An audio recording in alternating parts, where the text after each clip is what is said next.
Hi everyone, this is Steph Giordano with Human Services Research Institute.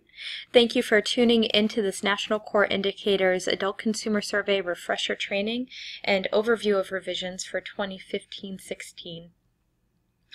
This is the first of 4 modules. This module will review NCI, some of its ongoing activities and goals, as well as protocol for conducting the Adult Consumer Survey. Part 2 of the refresher training will review pre-survey and background information.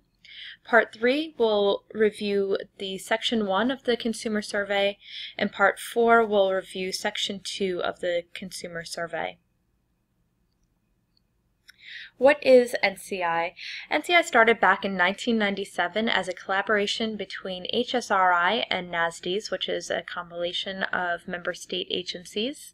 We currently have 44 states, including Washington, D.C., as well as 22 sub-state entities participating in National Core Indicators. NCI is totally voluntary. It's an effort by public developmental disabilities agencies to measure and track their own performance and be able to compare themselves to other states. This is a map showing participation for 2015-16. We've made some fairly significant changes to our NCI surveys for 2015-16, as a number of you know. As we go through modules 2 through 4, I'll point out those changes in the consumer survey. We also have a PowerPoint on the site that will go into more detail about the changes made to the consumer survey as well as the family surveys. So why did we decide to make revisions this year? We've collected quite a bit of feedback from states and interviewers over the years, which we wanted to incorporate into the survey, particularly around ways of making questions easier for the individual to understand, to get at more person-centered questions. For example, for those of you who are familiar with the community inclusion section, we wanted not only to ask whether people were going out in the community and how often, but whether people were doing the things in the community that they wanted to do. We also want to get more information directly from the individual, so we have moved a number of questions specifically around rights into Section 1, which means only the individual will be able to answer those questions. We wanted to keep up with current trends, innovations, and progress in the field, and we also wanted to keep up to date with HCBS regulations, specifically new regulations, as a way of providing states with a reliable means of collecting and assessing their progress. Some NCI policies and procedures for conducting the Adult Consumer Survey. The pre-survey is the first part of the Adult Consumer Survey. This section is completed before the meeting takes place and includes information that is helpful for the interviewer to both set up as well as conduct the consumer survey meeting.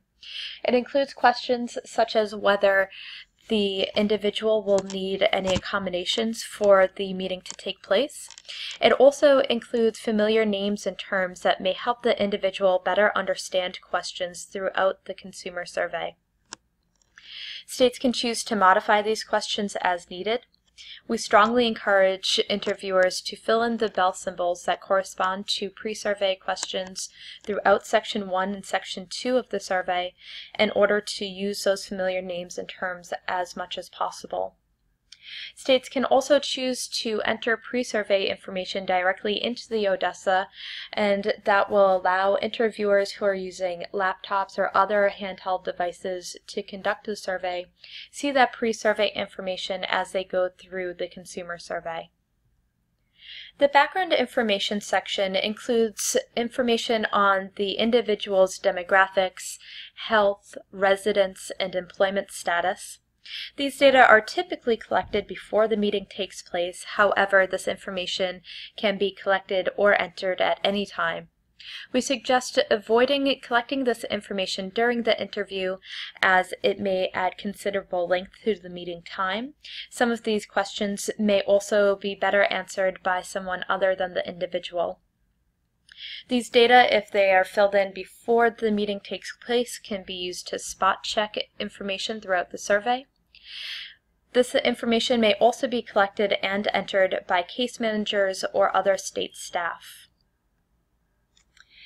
Consent varies from state to state, so we ask that states familiarize their interviewers with their specific consent process, and at minimum ensure that interviewers are allowing individuals the option to not take part in the survey, as this is a totally voluntary survey. We also want to remind interviewers that they are mandated reporters, so any suspected abuse, neglect, or exploitation must be reported.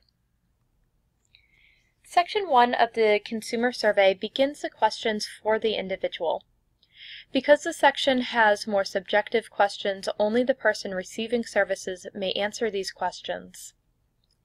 A translator or an additional person to facilitate communication, however, may be used throughout the survey. Meeting times should accommodate the person as often as possible. While it's preferable to conduct the meeting one-on-one with the individual, the person may choose to have anyone present at the meeting he or she wishes. If staff are present, however, it is good practice to let the person know that there will be questions asked about staff. The individual should also be reminded that any questions can be skipped throughout the survey. We ask that all questions get coded in the Odessa throughout the whole survey, the only exception being if Section 1 cannot be completed by the individual. If Section 1 cannot be completed, those questions can all be left blank. However, the end of Section 1 interviewer question must indicate that this section was invalid. More about that in Module 3. Section 2 is the final section of the Consumer Survey. This section allows for proxy respondents to be used if necessary, as these questions are more objective.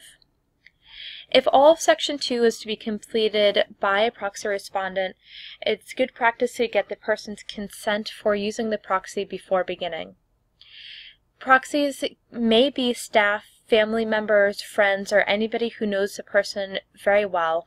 However, proxies may not be the case manager or service coordinator for the individual. Each question in Section 2 also has a respondent box which asks who answered that question. We ask that all of those respondent types get filled out for every question in Section 2. And that takes us to the end of this first module. The second module will review the pre-survey and background information. Thanks for listening.